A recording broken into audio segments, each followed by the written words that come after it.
What's happening, everybody? Welcome to the FN Studios. I am John Ramdeen. He is Robin Black, and on Saturday night, UFC 203 goes down in Cleveland, Ohio. The main event, the heavyweight championship of the world. Stipe Miocic, the local boy, looking to defend his title against the Reem, one of the craftiest heavyweights maybe ever in mixed martial arts. And of course, there's other title implications. The co-main event, the former heavyweight champion, the jiu-jitsu master, Fabricio Werdum, takes on the towering Travis Browne. So a good time for the heavyweight division, especially what we saw a few months ago with Cain Velasquez and his spinning kicks. So things are looking good at heavyweight. Very much so. And of course, you got to be excited. It's the UFC heavyweight title. It's the most prestigious belt in all of combat sports, right? Yeah. But I like the co-main too. The more I'm thinking about it, Werdum, you know, he's getting closer to 40 now, but nobody can touch him on the ground. Maybe at any weight. Certainly at any weight, if you include his weight advantage, pound for pound aside. What about Barnett? Well, Barnett gets down there and starts smashing. When do we get to see that in the modern era, right? Exactly. But this is exactly the good problem that we have. Too many good matchups. For Werdum, he really needs this fight. Travis Browne, what kind of momentum is he on? You know, there's a saying sometimes a guy will put $100 on black, always bet on black, on the roulette wheel, and it'll come up red, and he'll wait, and then he'll put 200 on black, always bet on black, and to try to get it back. And that's kind of what it seems like he's doing. Instead of taking something away from that last fight, instead of going back and studying himself and seeing where he's going, figuring out what his future holds, he's just doubling down on this fight. So if he's going to win this fight, it's going to be an explosive first couple of minutes of the first round. Otherwise, this one's got Werdum written all over When you look at the differences, the Travis Browne, the old Travis Browne, the Greg Jackson Travis Browne, and then this new era Travis Browne. Now, again, I think people are hard on him because if we look back at his losses, he's only losing to the top guys, and he's looking good right up to the loss. You know, Andrei Arlovsky, one of the best rounds we've seen in the heavyweight division in quite some time. You lose to Fabricio Werdum. Well, Fedor lost to Fabricio Werdum. Cain Velasquez lost to Fabricio Werdum. Bigfoot Silva, you know, those are the things that happen. Fedor also lost to Bigfoot Silva. A big, gassed up, legally gassed up Bigfoot Silva, who went a number of rounds with Mark Hunt. If you can take punches from Mark Hunt, you're going to be able to take punches from everybody in the heavyweight division. So why is it that people kind of count out this new day Travis Browne opposed to when he was in Greg Jackson's camp, and people were comparing him to Dominic Cruz because of the way he was moving? That's a good question. Sometimes we are victims of momentum, and whether we as people, we as fans, well, oh, this guy's done. How many times have we all said that? And then the next week you're like, oh, he's back. Do we say that?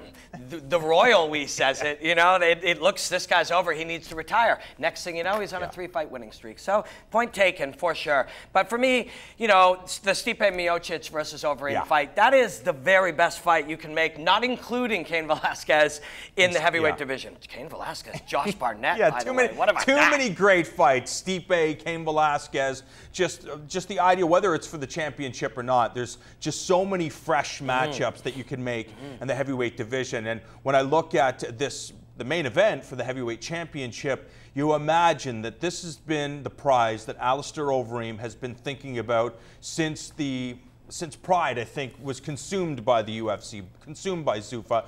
And then when Strikeforce was consumed by Zuffa, that was the goal, because none of the other bigger promotions exist. If you want to make the most money humanly possible in mixed martial arts, you become the baddest man on the planet, the heavyweight champion, the guy that kicked Brock Lesnar in the body and dropped him, and now you have that gold around your waist. You'll be making lots of cheddar, especially if you're Alistair Overeem, because a little bit of controversy. The guy will say whatever's on his mind. Yeah, he's kind of got a reputation as being a bit of a douchebag, you know what I mean? People don't necessarily like him. That's cool. There's something oddly likable about that. But right at its root, this fight, yes, you've got one of the most experienced heavyweights in the world. Never been better. Overeem has never been moving better. He's never been fighting smarter, and not boring smart either. Execution smart. And he's facing the best athlete in the division. Overeem, highly motivated. He's talking about feeling nerves going into it and how excited he is to feel that. Super cool. When you're going in fight number 30 and fight number 40, they're all a stress environment, but you start adapting to that. This is a new experience for him. The UFC heavyweight title, he has many titles, but this is one he's been waiting for a long time. Facing the best athlete in the division, at home, feeling those pressures. Stipe is very special, and if he takes out Overeem, there will be no debate. But what we're talking about the fight game, and Alistair Overeem is a master in a certain area of the fight game. You pointed it out. He will be able to set traps. Although Stipe Miocic continues to improve and it continues to evolve as a fighter, he's just not as advanced. Alistair Overeem knows areas that he can put Stipe Miocic that he won't be comfortable, and you would have to expect that's part of the game plan. And that, for sure, I mean, they both kind of want to do that. Stipe wants to make Overeem uncomfortable with the youthful athleticism. He's only a couple of years younger, but somehow he moves like a university running back. You know, he's just got real, legitimate skills. And he's a bit quiet outside of screaming, I'm the world champ a couple of times. Can Overeem hurt him and change that mindset? If he gets into a firefight, Overeem smashes up his body and lands counters and then puts the message to Stipe that, okay, you try this, it's going to be very dangerous for you. In theory, if things were to go perfectly for Stipe Miocic, it would look like a heavyweight version of a TJ Dillashaw fight or a Dominic Cruz fight, where you're moving, you're making the man chase you so much that you're never directly in front of him where he can unload on you. And that's the heavyweight theory of what Stipe is capable of doing. Against Overeem. Yeah, that's the trick. It's one thing to do that against, you know, Joe Blow. It's another thing to do that against one of the true greats. And that's why I say Stipe can for sure win this fight. It's a hard fight to pick. It's a hard fight to predict. We'd run it 100 times, they'd all look different. But if Stipe can do this, it will be hard to deny that he's the new generation of heavyweight champion. I know we have to talk about it. It was on every single embedded episode. It's CM Punk, it's CM Punk, it's CM Punk. So we have to talk about it. And I think one of the things we look at, yes, he doesn't have experience. Mickey Gall doesn't have that experience as well. I mean, he's had a couple of amateur fights, had a couple of pro fights. But it's in those pro fights and amateur fights that he has gained the experience that is where CM Punk just cannot comprehend. In addition to that, he's been training in jiu-jitsu for so many years. Would you imagine that his team, being a brown belt in Brazilian jiu-jitsu, put this guy in an area that he has no idea where he is? And yes, the game... That's every area, that is every area. But when you're a brown belt in jiu-jitsu and the guy's a white belt or a blue belt, you know you're going to be more advanced. True. Put this fight on the ground, set traps, bait this guy, choke him out. That would be the assignment if you were in the corner of Mickey Gall. But on the way in, we want to smash this guy too. It's, you know, it's easy. Hey, listen to Phone Booth Fighting. It's a podcast my buddy Richard Hunter and Frank Mir. Frank Mir kind of went off. He's very angry about this whole thing. It's fun to listen to Frank get mad. But, you know, and I do not want to make anybody move their money over to CM Punk, but it's not impossible for him to win. Crazier things have happened.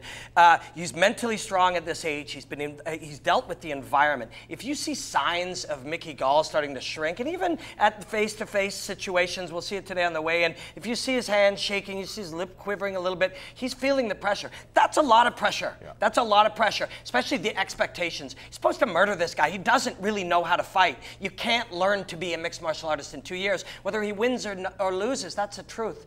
And that pressure is going to be a lot. Mickey Gall's going to deal with a lot of pressure. It is going to be a hell of a night in Cleveland, Ohio. Tune in to FN on Saturday at 6 p.m. for our 1-hour preview show leading up to the main event, the heavyweight championship of the world between Stipe Miocic and the Reem, Alistair Overeem.